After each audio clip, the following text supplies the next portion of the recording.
Bismillahirrahmanirrahim. Assalamualaikum warahmatullahi wabarakatuh dan salam sejahtera.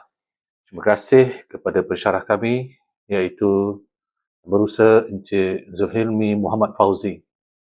Kami dari kumpulan 1 PACE UUM Kota Baru, Kelantan pada hari ini akan membentangkan satu kajian kes bertajuk Analisis Pengurusan Strategik dalam Organisasi Awam dengan tumpuan khusus kepada Kementerian Kesihatan Malaysia, KKM.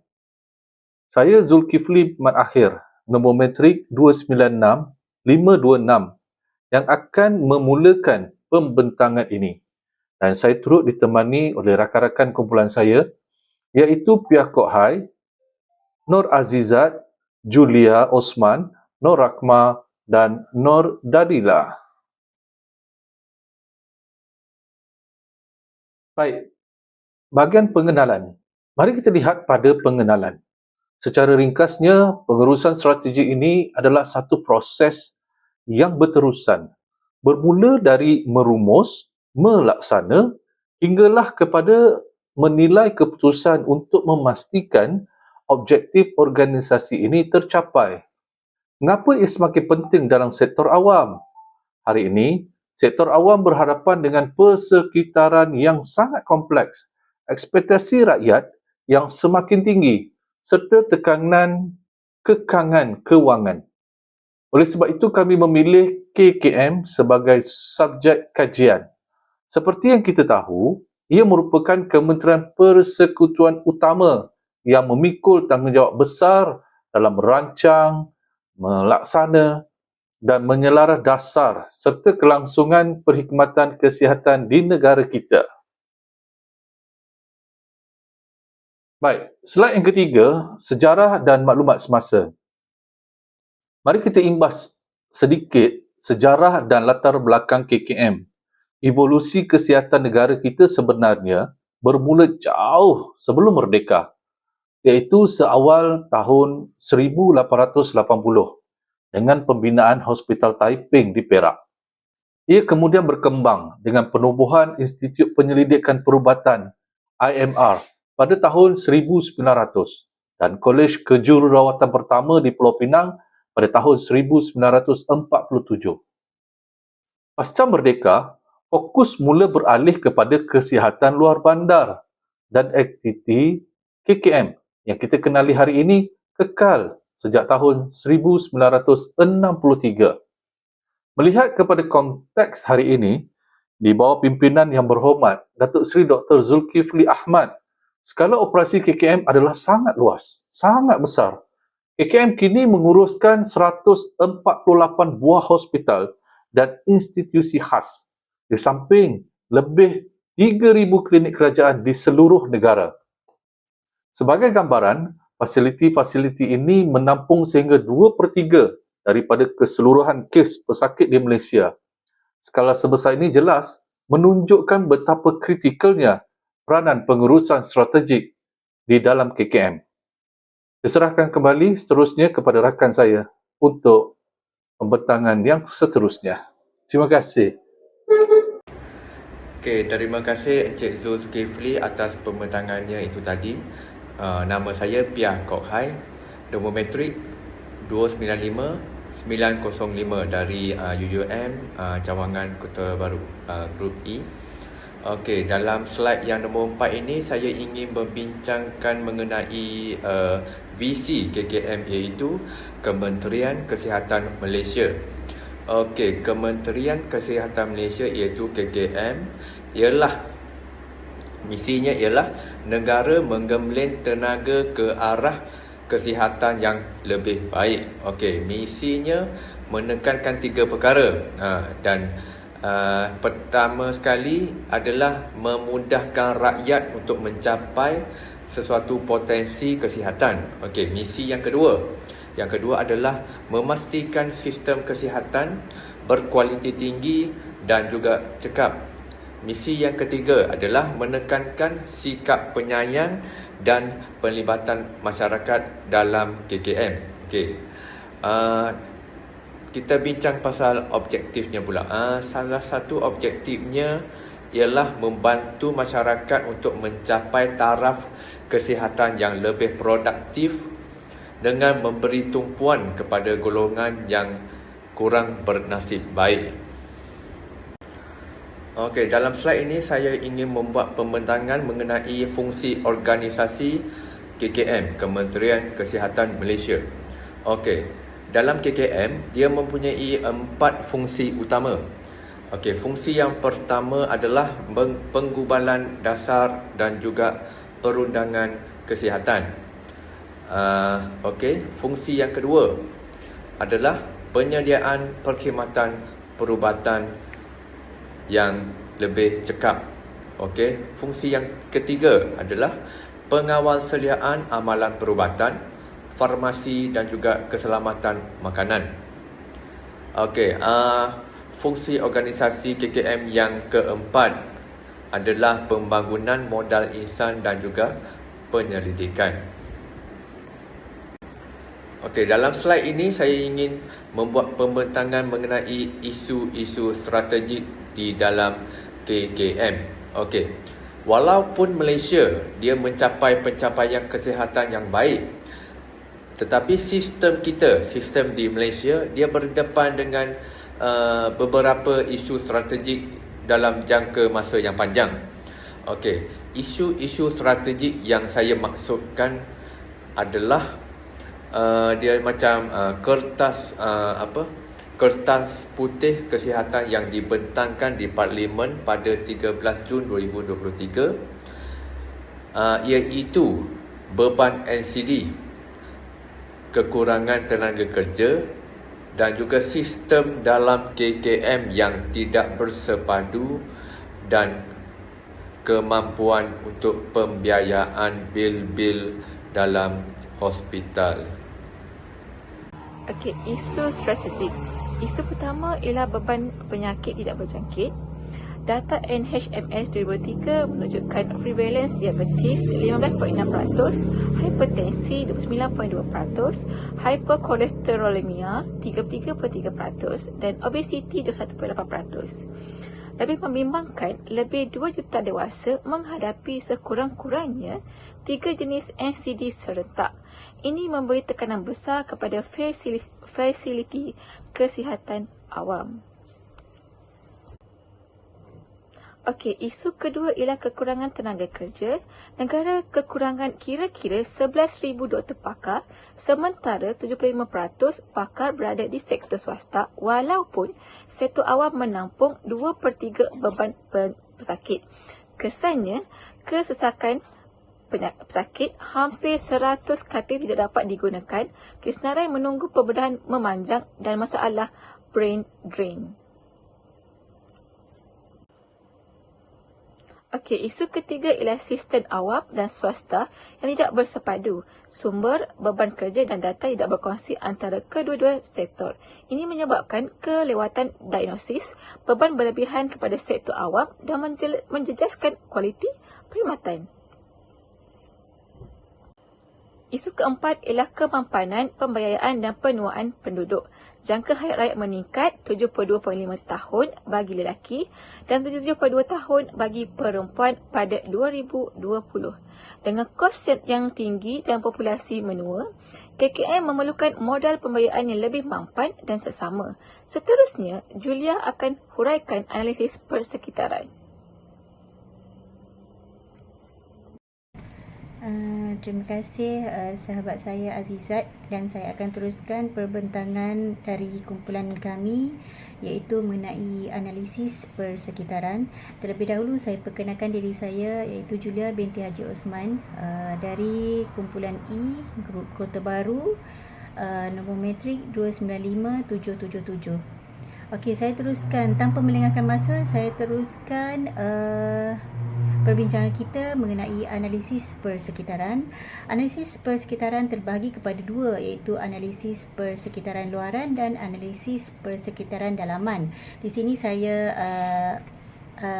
menerangkan tentang analisis luaran, yang mana analisis luaran juga terdapat dua kategori, iaitu analisis PES dan juga analisis 5 daya portal. Untuk analisis PES, ia mengkaji tentang faktor politik, ekonomi, sosial dan teknologi yang mempengaruhi KKM seperti yang telah diringkaskan, yang mana analisis PES Kementerian Kesihatan Malaysia ini dari segi faktor politik ianya daripada komitmen kerajaan Madani terhadap reformasi kesihatan melalui Kertas Putih Kesihatan, iaitu peruntukan KKM dinaikkan kepada RM46.5 bilion dalam Belanjawan 2026. Seterusnya dari segi ekonomi pula, faktor dari segi ekonomi pula adalah implikasi strategiknya ialah inflasi perubatan dan peningkatan kos teknologi kesihatan. Kekangan fiskal negara menuntut kecekapan perbelanjaan. Oleh yang demikian, kebergantungan rakyat kepada perkhidmatan awam yang disubsidi tinggi meningkatkan tekanan kewangan. Seterusnya dari segi sosial, yang mana implikasinya kepada penuaan penduduk, yang mana peningkatan beban NCD iaitu diabetics dan obesiti semakin meningkat. Urbanisasi dan perubahan gaya hidup juga adalah semakin berubah, dan peningkatan kesedaran dan jangka rakyat terhadap perkhidmatan kesihatan yang berkualiti dan responsif. Akhir sekali, faktor teknologi juga mempengaruhi kepada analisis PES, iaitu transformasi digital kesihatan melalui rekod perubatan elektronik EMR, teleperubatan dan analitik data. So, peruntukannya adalah sebanyak RM650 juta untuk meningkatkan ketersambungan internet di fasiliti kesihatan. Untuk analisis yang kedua, iaitu analisis 5 daya portal, saya hanya pergi terangkan sekali lalu sahaja secara ringkas, yang mana ia terdiri daripada 5 daya portal. Kerangka 5 daya portal itu persaingan sedia ada yang pertama, yang kedua kuasa pembeli, yang ketiga kuasa pelanggan, iaitu rakyat lah, dan yang keempat ancaman pengganti, seterusnya ancaman pendatang baru. Itu hanya sekali lalu, sekali imbas saja untuk analisis 5 daya portal. So, saya pergi kepada slide yang seterusnya, peluang dan ancaman. Daripada analisis PES, politik, ekonomi, sosial dan teknologi, kami merumuskan peluang dan ancaman, yang mana peluang utama termasuk golongan sokongan politik di duipartisan, peruntukan belanjawan tertinggi, kemajuan teknologi digital dan potensi kerjasama awam dengan swasta.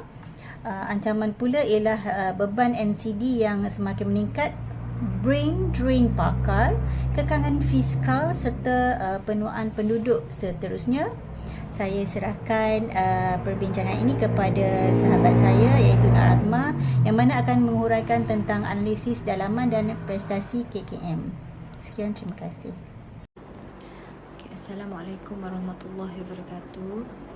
Saya Nur Akmal binti Mokhtar, nombor metrik 295869, akan terus menyambung perbincangan yang seterusnya, iaitu analisis persekitaran dalaman.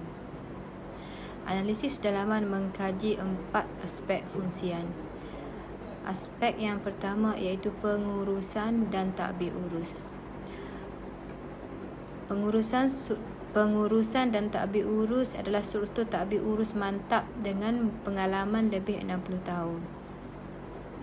Yang kedua adalah sumber manusia.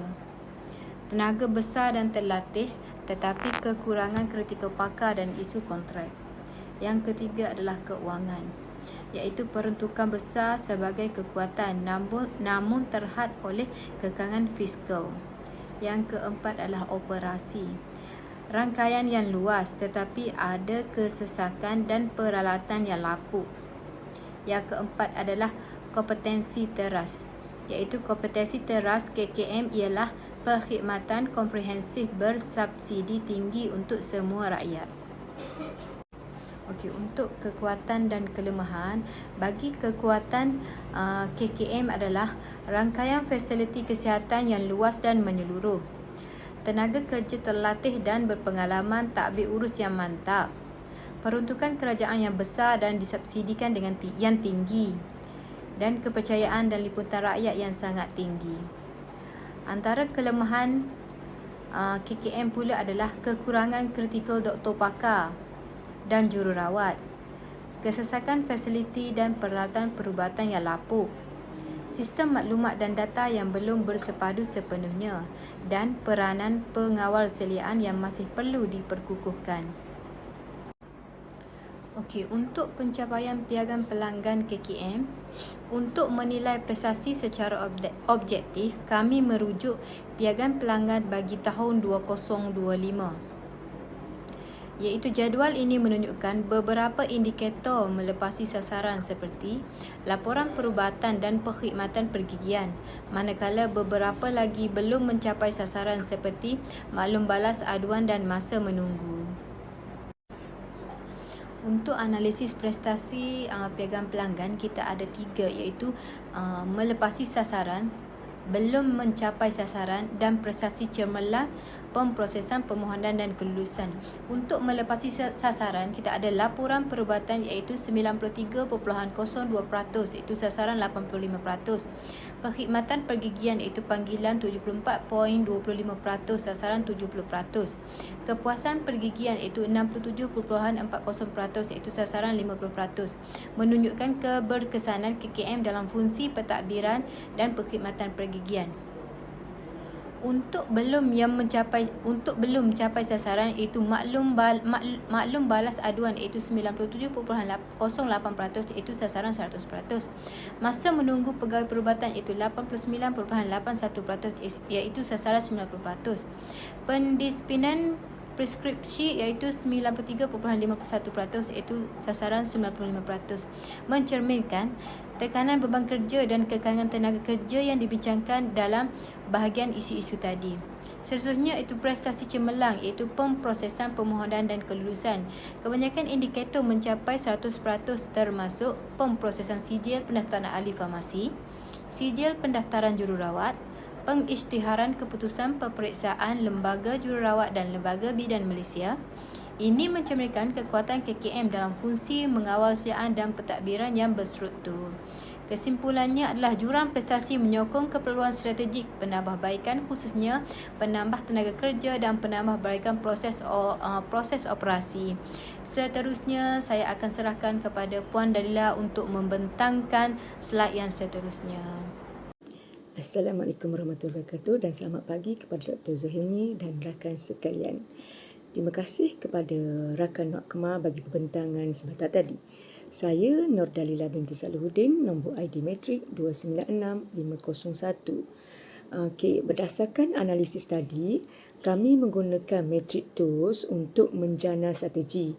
Strategi yang pertama, strategi SO iaitu Straight Opportunities yang memanfaatkan rangkaian luas dan peruntukan besar untuk memperkukuhkan kesihatan primer dan program pencegahan NCD. Bagi strategi ST iaitu Straight dan Trade, menggunakan kepercayaan rakyat untuk membendung brain drain melalui penambahbaikan kebajikan jawatan tetap. Manakala bagi strategi WO iaitu Weaknesses Opportunities yang menggunakan teknologi digital untuk menyatu padukan sistem maklumat awam dan swasta serta mengurangkan kelewatan.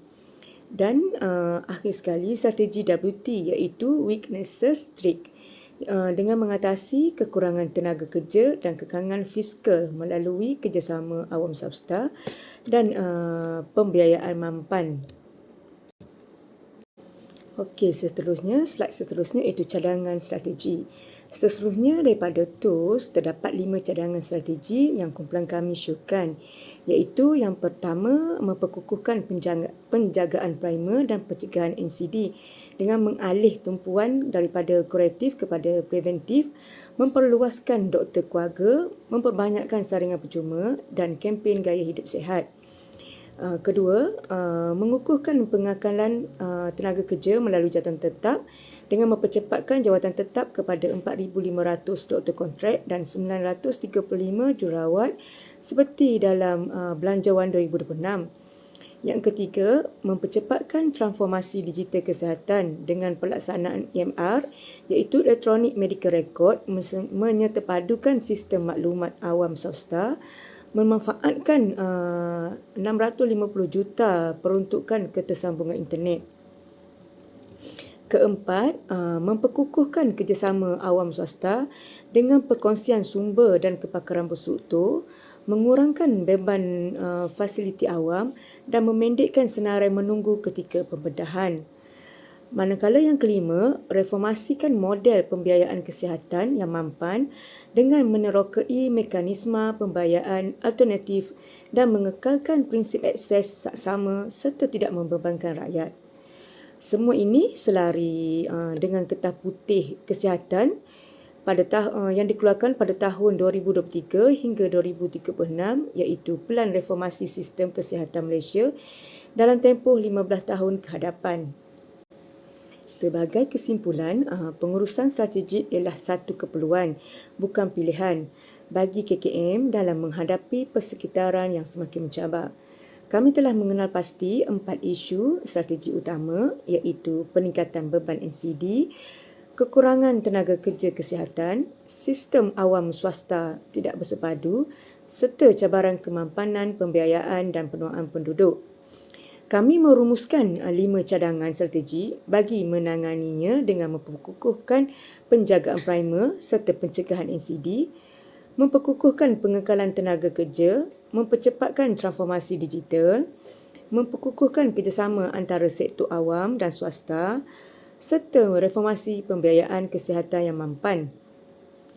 Kejayaan pelaksanaan ini bergantung kepada komitmen dan jangka panjang, sokongan politik duipartisan, peruntukan yang mencukupi dan penglibatan semua pihak yang berkepentingan. Selari dengan agenda reformasi Kertas Putih Kesihatan yang dikeluarkan pada tahun 2023 hingga 2038.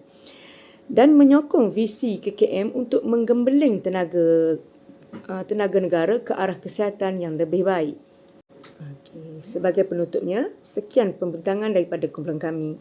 Terima kasih Encik Zulhimi dan rakan-rakan sekalian di atas perhatian diberikan.